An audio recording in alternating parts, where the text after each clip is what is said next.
Adolf Hitler wrote, "With the help of a persistent propaganda, even heaven can be represented to the people as hell, and the most wretched life as paradise."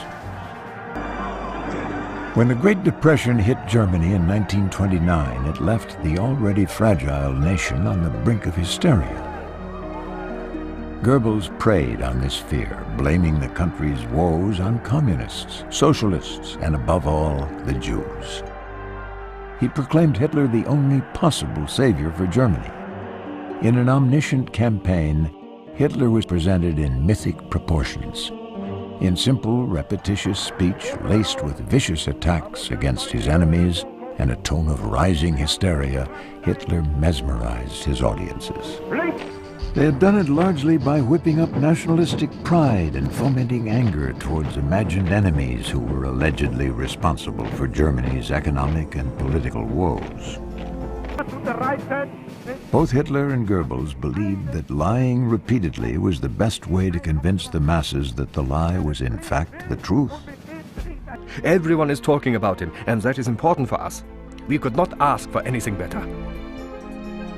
Whereas he'd used lies in the past, now he simply didn't tell the truth.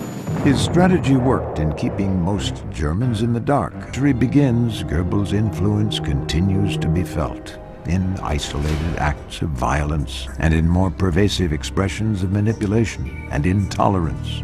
This is his legacy, the force of hate which Goebbels so successfully marshaled, the apathy he so successfully engendered, and the tragic, unspeakable consequences of the two combined. It is a legacy we must never forget. I think Goebbels' skill was that he recognized that propaganda could reinforce prejudices. And I think that's the lesson that I take from propaganda. I think Nazi propaganda at any time is terrible and horrible. But I'm not surprised that there are some people who like that. We had them before the war. I think we have to watch our step in America and really enforce the Constitution, because I think the potential for such people still exists. It is almost unbelievable that we believed what we heard and that we believed what we were told.